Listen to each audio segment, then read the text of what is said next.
Welcome to another episode of the Offer Mojo Show, where we talk all about crafting, scaling, marketing, and selling aligned and profitable offers.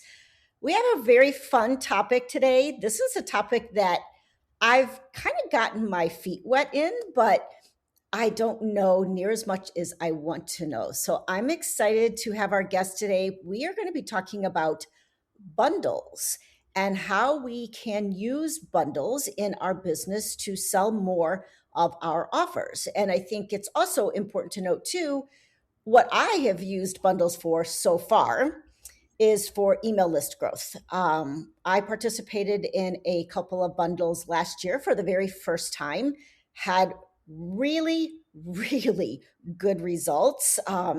So when I actually participated even in Allison's, our guest bundle last year, and I don't know, I love them. They're just a lot of fun.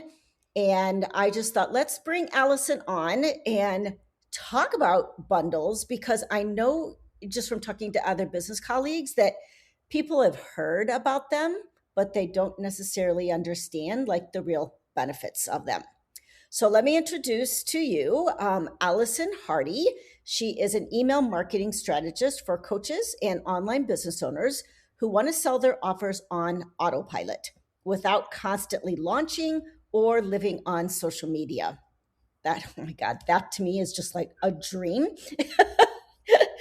Through her signature membership, Emails That Sell, she helps entrepreneurs create high converting email funnels that do the heavy lifting so they can spend more time living and less time hustling.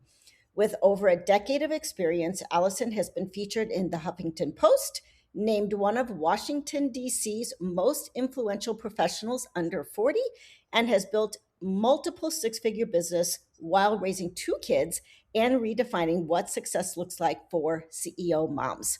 Known for her punchy messaging, zero fluff strategies, and ability to make email fun. She says, yes, really, it can be fun. Allison is the tough love marketing bestie you didn't know you needed.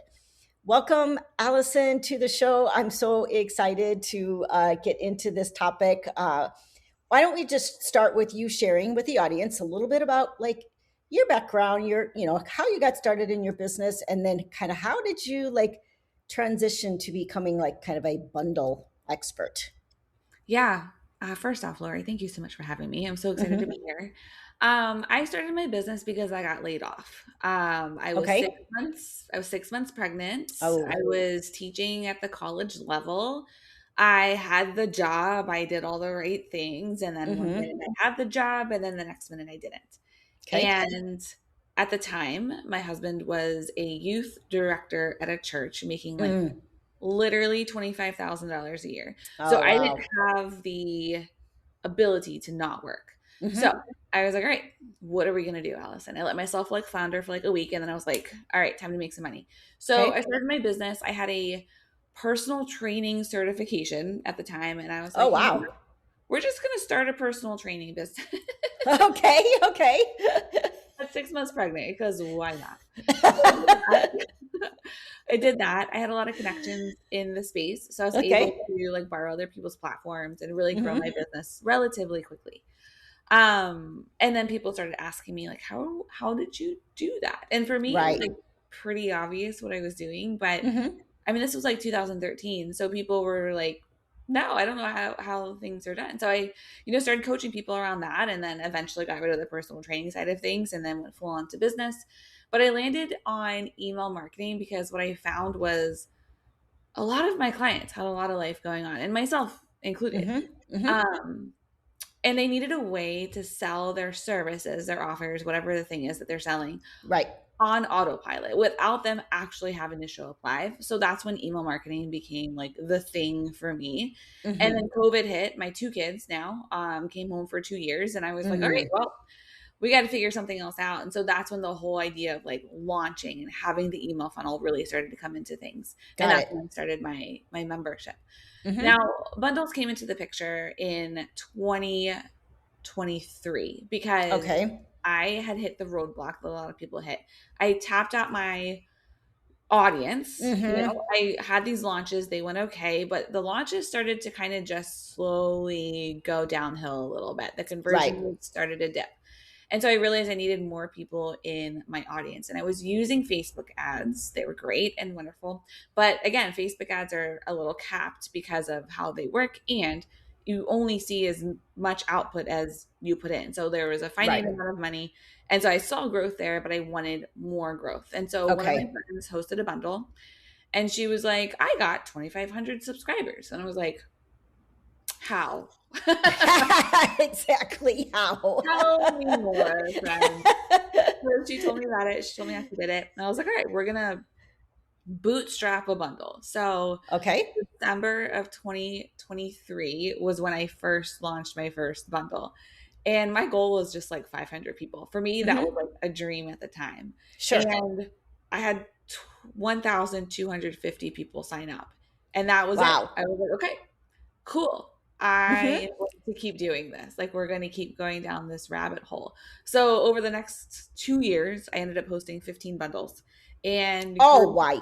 Oh my Yeah, gosh, are you kidding me? no. Like, are you Um, like a glutton for punishment? no, I Or have a you just must have a system. system down. Yeah. Yes. And I mean, and like, let's call it like it is. I didn't have the system in the beginning. So, like, I had to develop this. So, yes, Sure. probably a bit of a glutton for punishment. But my email list grew from 4,000 to 11,000. I Okay. was able to cross the 600 like lifetime member mark in my membership, which was super cool. And while there's other things working in the background, I can say that bundles are one of the main reasons why I was able to achieve that. So that's why I focus on bundles, and that's how I landed there. Yeah, I love that. So, like I mentioned earlier, I haven't had quite like that success, but last year was the first time that I participated in them. Right. And I there's another business owner, you might know her, Kelly Sinclair. Oh, she's one of my biz besties. Yes. I love her. Yeah, I love her. So anyway, I participated in one of her bundles last year and I got, I think, about 145 signups, which was, according to her, overall signups that she got, like, since it's building her list, it was about 24% of the overall, which was like huge. Yes. And then I participated in yours and I got probably 90 to 100 signups. So, but like I mentioned, I have never hosted my own bundle. Right. I've only used it for email list growth. And when I think about a bundle, I think it seems fun, but it also seems like overwhelming. Like, oh, that's a lot to manage. So let's talk about like what's the key to like having or hosting a successful bundle. Yeah, I think from like the outward perspective, it's Mm-hmm. making sure that your title and your tagline are very, very clear as to who it's for and who it's Okay, not for. So that as the host, you are building your email list with people who are actually ideal for you. got I it. think that's like the number one on the outside. On the inside, Mm-hmm. like on the back end, as someone who's hosting it, it's having the systems in place. So Right. like I can host a bundle with 30 people in it. I can host a bundle with 200 people in it. And it's not any, the work is not drastically different Hmm. because it's systemized at that point. Yes, there's obviously with more people, there's like a little bit more back and forth. There's maybe some questions you have to ask, things like that, Right. multiple things, but it's not like a massive more amount of work like you would probably think it is. Got it. Got it. So let's talk about like what does a successful bundle like actually mean? Like, Mhm. how do you measure like whether or not that bundle that you ran was actually successful for you? Yeah. So whenever I host a bundle, I always have a master class like after the bundle closes. So like the one that you're in closed December 12th. Okay. The bundle resources were live through December 31st. And then I hosted a master class like January 7th or something like that. So Okay. shortly after the bundle, like all the resources expired, then was my master class.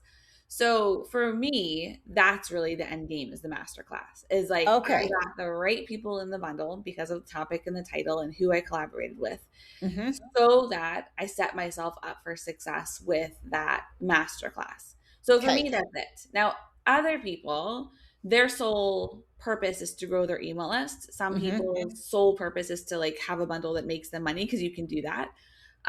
Some people are like, okay, I want to elevate my visibility. So I think like there's a couple of different goals. Mm-hmm. I think you can do all three. And obviously, my perspective of like the selling the thing at the end is really the most important part. But it's Mm-hmm. kind of like a what makes most sense for you, and then working specifically towards that goal.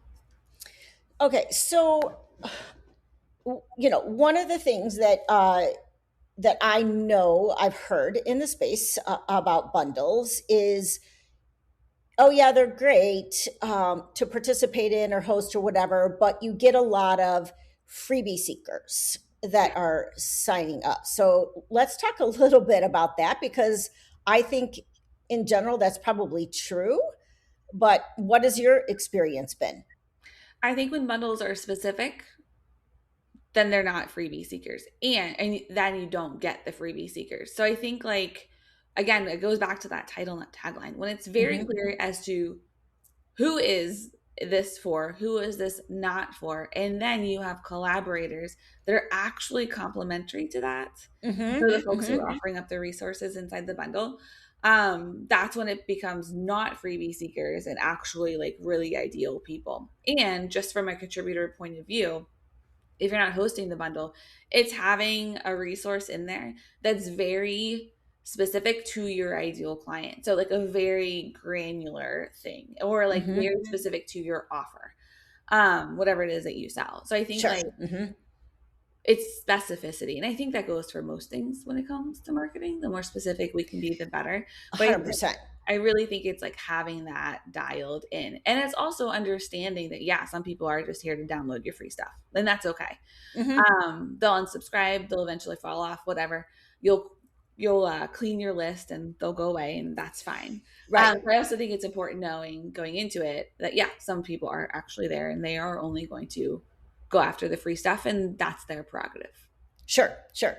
Um, I think it would be helpful to share with the audience maybe just some examples Mm. of bundles that you've like hosted in the past, like what the name of them were, like what the purpose was, who you were targeting, and just to give people like an understanding. Because like I know for me, I start thinking about like, okay, if I were to host a bundle, like who would I call in? What would the theme be? Like that part of it is very confusing. And then there's another question I want to ask to follow up that just popped into my brain. But let's start with that. Yeah. So I have two examples. Okay. One that on the surface was super successful, but actually wasn't. And Okay. another one that on the surface wasn't super successful, but totally was. Okay. So I did a bundle last February called the AI Marketing Squad. It's when AI was like super, like everyone was like, oh my gosh, AI. So I Mm-hmm. was like, let's do something super current. And Mm-hmm. for me, I was like, I was interested in talking about AI because I do have in my membership AI assistants Mm-hmm. that help them to write their emails and know the strategy and all that. So I was like, okay, I have in my offer that I'm gonna sell them, I have the AI assistant. So bringing people in that are interested in AI and I can really like showcase the AI side of things, cool. I think that makes sense. So it made sense in my head when I first did it. So I Sure. did the bundle and I had like Mm-hmm. 25 people, 2,500 people opt into the bundle, Wow. which is great. Okay. On the Mm-hmm. surface, it looked like it was super successful. Sure. And then I ran the masterclass and I had Mm-hmm. two people buy, Okay. and both of them And the canceled. master class was about what? It was the same masterclass, but I kind of judged it more towards AI. Okay. Okay. So it was called Sell on Autopilot with AI. That's how I judged it. Okay. So Okay. all the Mm-hmm. points had like an AI component to it. And so like again, for me, like, okay, that makes sense. However, what I think happened Mm-hmm. between where the disconnect was that Right. those people weren't there to necessarily they weren't there to learn email. They were there to just talk about AI and learn things about AI. Got it. So that was the disconnect. So on the Right. surface, again, looks super successful, but like deep inside, it actually wasn't super successful.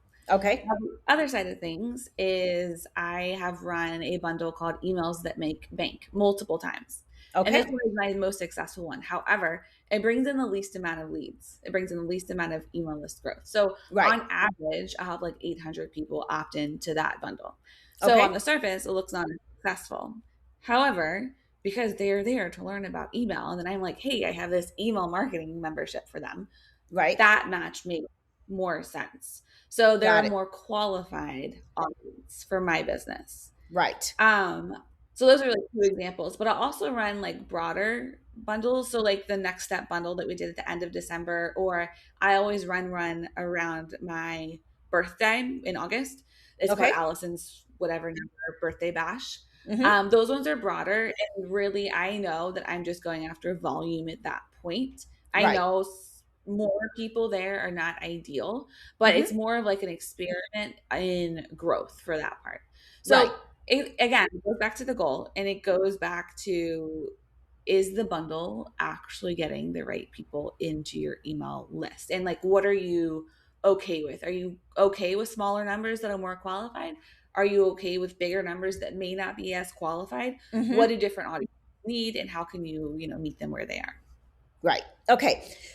So let's talk about the emails that, what is it again? Emails about something about bank, like that Email- that make Emails bank, that right? make, yeah. Emails that make bank. Okay. So that's obvious that, as an email marketing like strategist, that's obviously tied. And this is something that I talk a lot about too, with in regards to like offers, like when I'm building like an offer suite, starting from a freebie to a low ticket, whatever. And even like any kind of marketing that you're doing out in the world to bring people into your offers needs to be aligned with your offers, right? Like, Yeah. I'm not going to go speak on, I don't know, some random topic that does not like tie back to offers, right? So it makes sense that that particular bundle like was very aligned for your audience.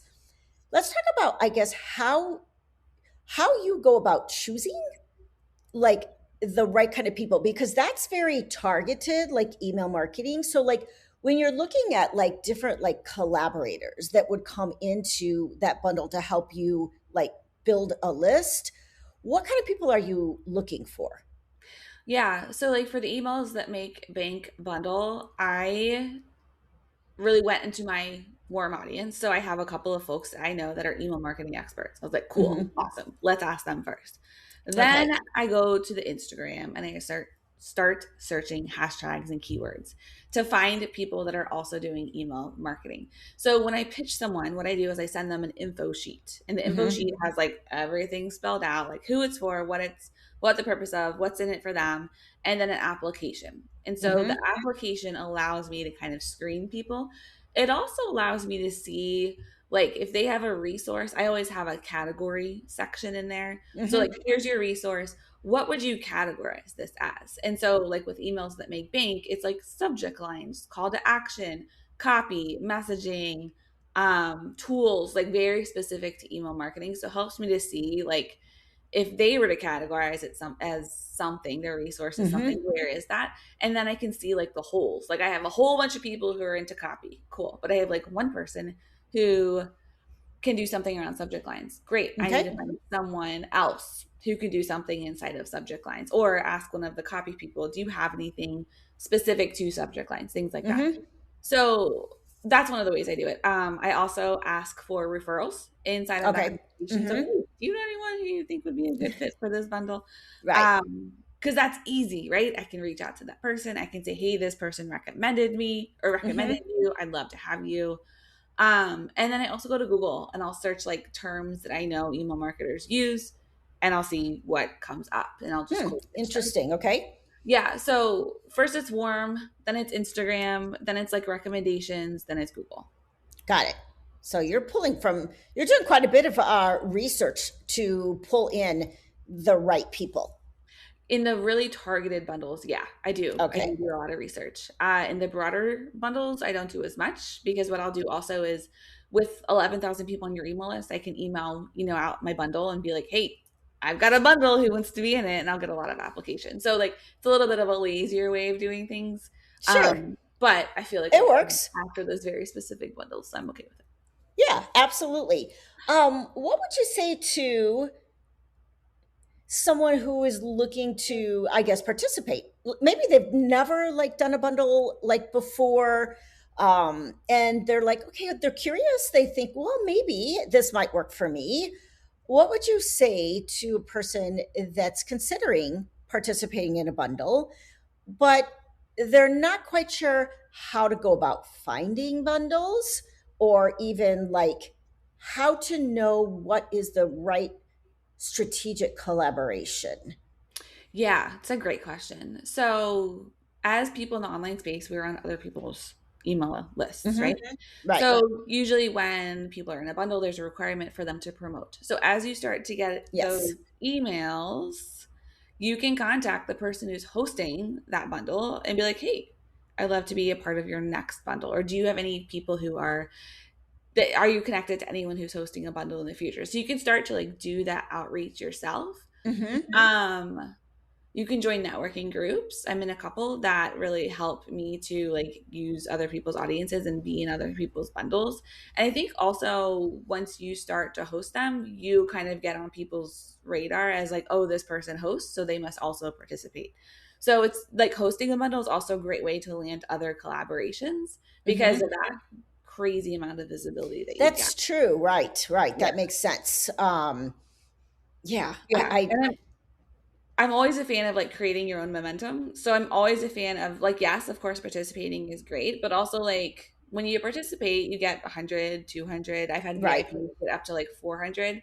But as the host, you get everything. So I just think it Right. really like fast tracks your, um, it just fast tracks your what you want to do, how you want to achieve, what goal you want to achieve. Right. Did that answer your question? Yeah. Yeah. Okay. It does. It does. And I think it just goes back to, being very strategic about like who you're collaborating with and who, like, building relationships, right? In communities. This is how you find out about these things. I mean, this is how like we met. I don't even know how. I think I got connected to you probably from Kelly Sinclair.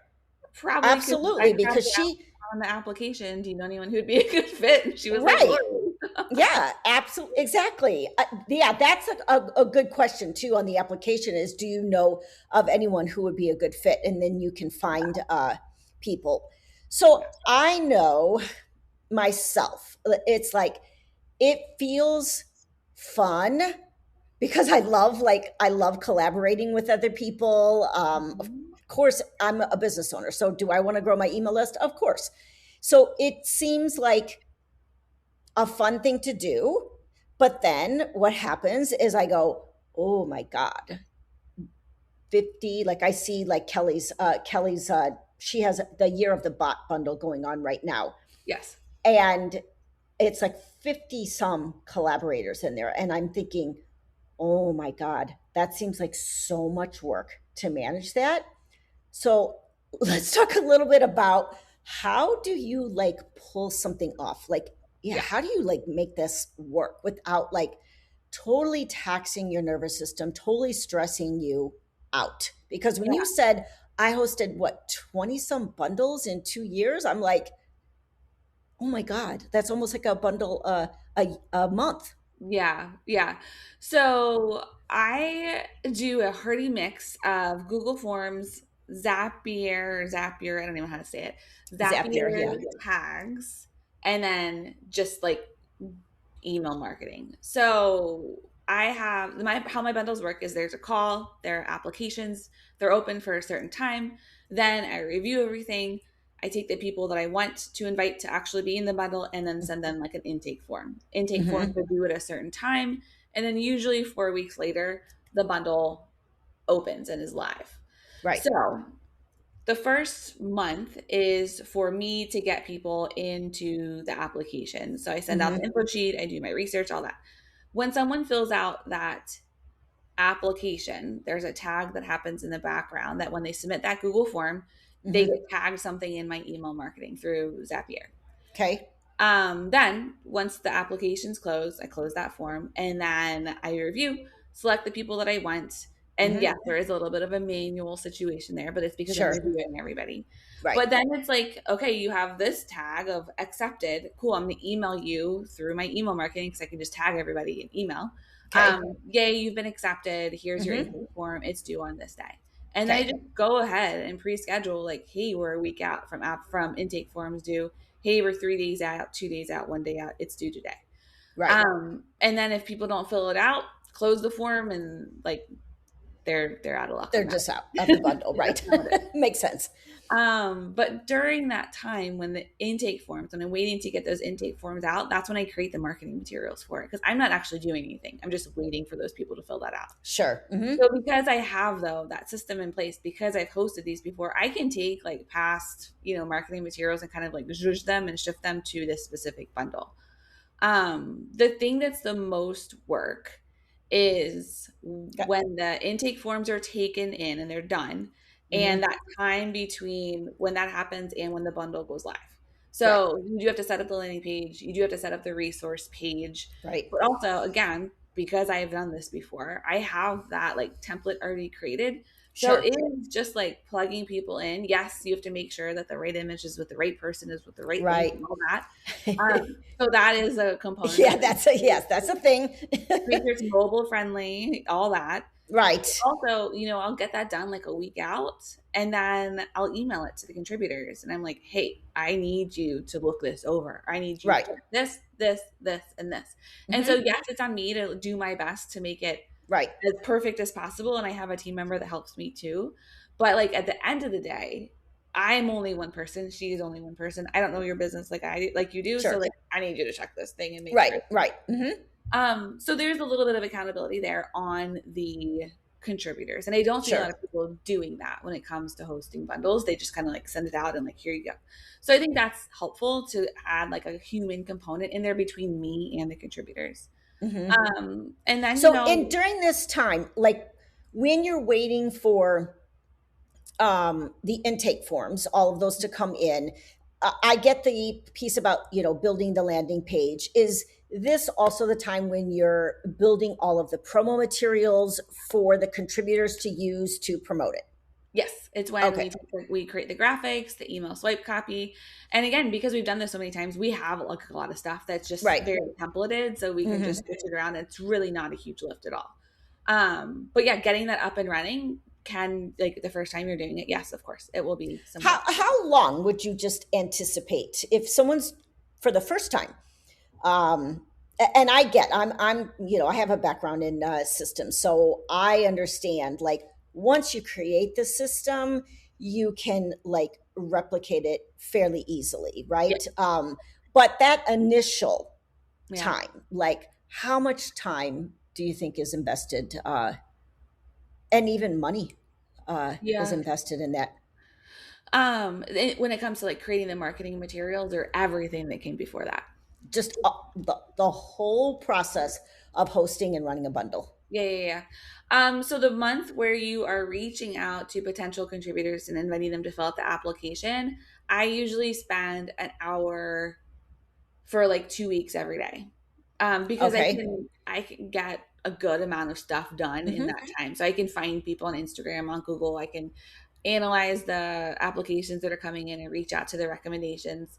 So I really focus in like a 2 week kind of like sprint there. And then, what will happen from it. And I kind of just release and let go.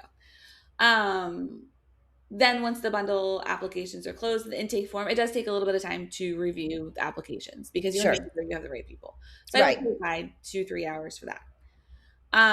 Creating the marketing materials, I really go heavy on email marketing. That's how my people are required to Right. promote. They want Mm-hmm. to promote on social, that's great, but like email marketing is my thing, Sure. so that's what we do. So I do put a lot of care into that. I'll give them 3 email swipe copies, so maybe like an Mm-hmm. hour per email to make sure you're relaying it appropriately.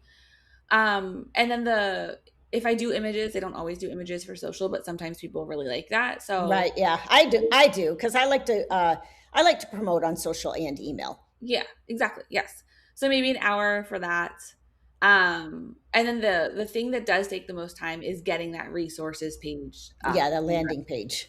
Yeah. Right. Once the intake forms are due and you're in that kind of like waiting period before Mm-hmm. it goes live, that is the most labor intensive. So for the resources page where all of the resources are like all 50 or 100, however many you have, Mm-hmm. I would put aside a good 10 hours for that just to make Right. sure that you're not rushed, that you are doing your best you're able to Mm-hmm. do, that all the links work, and if you have any redirects on that page, all those are working, just to make sure that when you do present it to your contributors, it's like as perfect as you are possibly able to make it. Because Right. there's going to Right. be a mistake. You're going to forget someone. You're going to have the wrong link, wrong image, all that. Someone's Mm-hmm. name is going to be misspelled, and that's okay. You're a human. And while we try to do things as best as we can, sometimes we make mistakes, and that's okay. Right. That's like the So most labor intensive part. yeah, I figured that. How about I guess I want to talk about just a few little like specifics. Like, is there like an ideal number of contributors that makes a bundle successful? Like, is it 20? Is it 50? Is it 100? Is it like, is there like, an amount that is kind of a sweet spot? Yeah, I think I've always aimed for 40, and I don't know why I've always aimed for 40, but it Okay. seems that when I have 40 contributors, Mm-hmm. I usually get 1,000 people into the bundle. That seems to be like the rule for me. Now, emails that make bank, because it is a very niched topic, Mm-hmm. Mm-hmm. I generally have less contributors for that. So I've done like a 30-person bundle, Okay.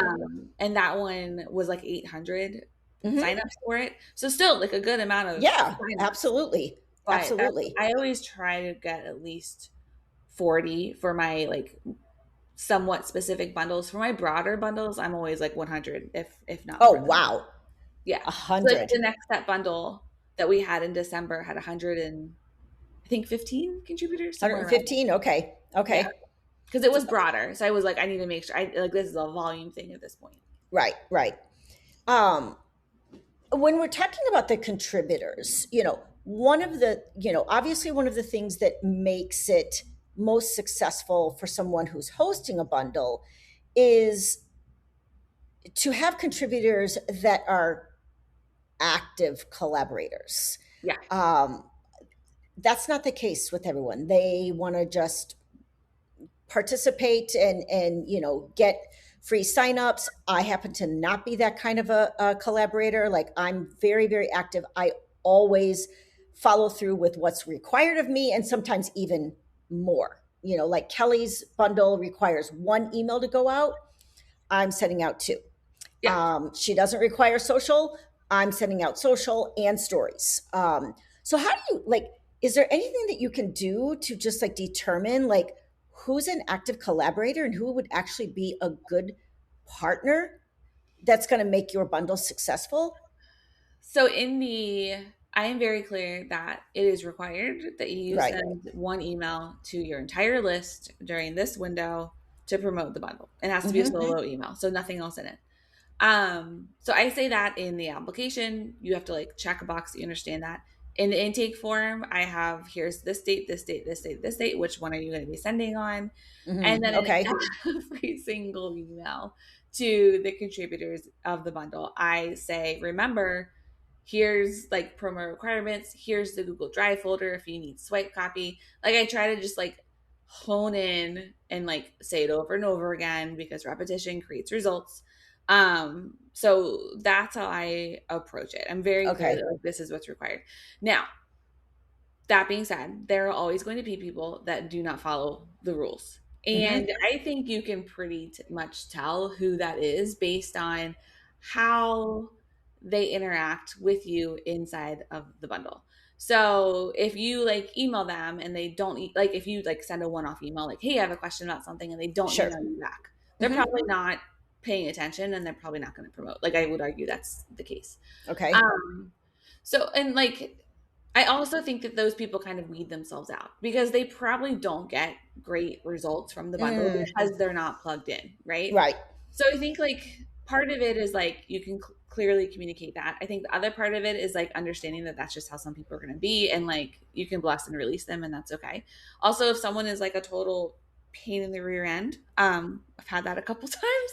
You can just, not invite them again, and that's okay. But if you really want to get like granular, you can have like UTM codes or affiliate links, and that way you Hmm. can see if they're using their link. I haven't gone down that road because I'm kind of the opinion that like you should just follow through with the stuff that you say you're going to do. And like, if you don't, like, that's just bad karma and that'll come get back to get you. That's not think about it. Maybe that's a bit lazy, but I am a bit lazy. So, No, yeah, I know Kelly's bundle that I'm in right now does have a UTM code, and yeah, interestingly enough, like when I'm participating in these, like I I actually want to know if my audience is like clicking through and if this is something that they're interested in, yeah, because it tells me something about my audience. Now I don't know that I would have to go back to Kelly obviously and say, "Hey, how many clicks did I get?" She's, obviously measuring that, right. and probably making judgments about whether or not I'm a good collaborator. But yeah, for me, because I'm such an active collaborator, like I want to know, like, hey, was this something that my audience was interested in? Like, did they find it helpful? Like, or do I need to like find something else to participate in that might be more aligned with what they're looking for? Because yes, I'm looking at, growing my email list, but I'm also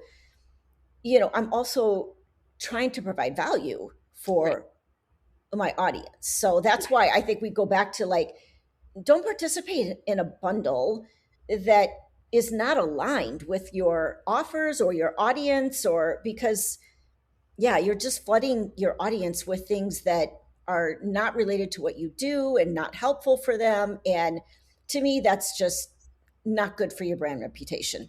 Yeah, absolutely. Absolutely. I find that when I participate in collaborations that maybe not 100% in alignment for me, like the results suck. And it's because they're not in alignment with me. And Right. that's okay. So I also think there's a matter of like being very, um, having like parameters around what it is that you're collaborating in as a participant in a collaboration.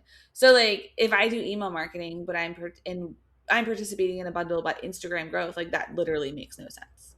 So making sure that the bundles or the collaborations that you're participating in actually move your specific business forward, I think that's really like very And important. here's where we're going to kind of like tie everything together now, because when we started this conversation, what we talked about was how to use bundles to sell more offers. Yeah.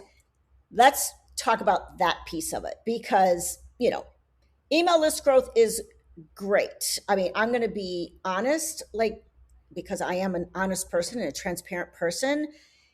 I had a bunch of people sign up for one of my resources, which is an AI resource. And I want to say I had at least 150 people that had signed up for my Grace, the offer strategist. And I'm horrible because I did not have a funnel on the back end, which is okay. But I just sent out an email. Like everyone was tagged, right, when they came in. So I knew who bought. And I just wanted to know, like, hey, like, has anybody run Grace, the offer strategist? Have you gotten any feedback from her that was helpful for you? Like, and it was just dead. Like Mm. nobody responded. 9 people like unsubscribed from that email. How do we translate these bundles, whether we're hosting or participating, into actually selling our offers? Yeah, it's building the bridge. So they downloaded Grace. Hmm. What are their like next steps? So obviously you want them to use Grace. So do they need a few emails that are reminding them to use Grace? And why that's so important is that do the emails have video so they get to know you, Lori, and they see like your Mm, mannerisms and your face and all that. right. That's just like simple like check-ins like, hey, I'm here in your inbox because I want to make sure you're actually using Grace because when you use her, you'll see X, Y, and Z. So talking about why she's important, why they should take the time out to use her. And then I think after you do that a couple times, then I think it's a good time to be like, hey, how'd it go? give me some feedback. I'd love to hear Okay. more. It might be that there's a forum. It might be that there's a poll. It might be that there's an invite to get on a call with you. Like having different ways to get feedback can be helpful. And like, oh, by the way, if you haven't used her yet, super cool. Here's the link again. And so like delivering that link a couple of times. I think sometimes you got to just hit people over the head. And also looking at the time of the year. So like that bundle that we were in was in December. People are generally really busy in December. Right. They're not paying as much attention. So it might be that those emails go out in January when people are like plugged back into work and they're doing their work. So there's a couple of factors that go into it. But I always think anything that happens with email funnels, it's like, what's the bridge? Like, what's the next step for them? How can you reiterate the first step? Yep. Multiple times, while super annoying for us. Like that's what needs to happen a lot of times. And like, how can you close the loop for them? And every time you close a loop, a new one opens. So what's that next step for them? Right. So yeah, I know, I even knew going into this that I wasn't set up properly with the funnel on the back end, because honestly, I was just testing. Like I'm testing two of my bots right now, Grace, the offer strategist, and Elliot, the offer ecosystem architect. And I'm just seeing, are people even like interested in this? And they are. And so that tells me, okay, now I need to go back and I actually need to build the funnels, and the emails behind this. There's a little call to action if they actually run. Grace, there is another call to action at the very end of the GPT that says, hey, you want to meet the whole Offer Mojo squad, and gives like a discount code. So there's a tiny little, but they have to run her. Right, exactly. Yeah, they have to run her. So that's like the barrier there. Yeah. So, and then you obviously mentioned that when you host bundles, you are doing a masterclass like right after the bundle, and this is where you're selling your offer, correct? Absolutely. Yes. Okay, got it. Okay, this has been super, super helpful. I wanted to let everyone know that Allison and I are running a webinar on bundles, and it's very specific to my audience and really about how to like host a bundle. I'm looking forward to this webinar. The webinar is on May 20th at, I believe, 10 a.m. Pacific time. Does that sound right? Yes, 10 a.m. Eastern time, and it's 1 o'clock. Yes. 1 o'clock Eastern time, 10 a.m. Pacific time. You will get more details about that. But if bundles is something that you feel like, hey, I might want to try that this year, mark the date on your calendar, May 20th, 10 a.m. Pacific time, 1 o'clock Eastern time. That way, when information comes through to you, you'll already have it on your calendar. Anything else that you want to say about bundles before we wrap it up? I think the thing to keep in mind about bundles is that they're kind of, they're three pronged. They grow your email list, they grow your visibility, and they have the ability to sell your offer. And so I think that when it comes to considering launching your offer or, getting to whatever goal that it is that you want, bundles can be a great way to do that. And if nothing changes, nothing changes. So you might as well give it a whirl and see how it goes. Everything's an experiment. Right. And so I hope that our listeners will join us on the masterclass. Yeah, absolutely. So where can people get in touch with you? I want maybe tell us a little bit too about your email marketing membership, but also just what's the best way to kind of dip a toe in and get to know you? Yeah. So my website, AllisonHardy.com, super easy. I'm on Instagram. It's my place I hang out in the online space, Allison_Hardy_. And then I do have a free lead magnet. Okay. It is called the $80,000 email template. It's the singular email that brought it. I've signed up for it. Yeah, there you go. So it's the singular email that brought in $80,000 in sales in my business last year. You'll get the actual email, a template to add it into your email marketing system, and then an understanding of why it works so well. So you can find Mhm. that at AllisonHardy.com/80000 email. Okay. Perfect. Awesome. Well, thank you so much, Allison, for being on the show. And it's been a fun conversation. And I'm looking forward to May 20th. Yes, me too. Thank you for having me, Lori. Uh huh.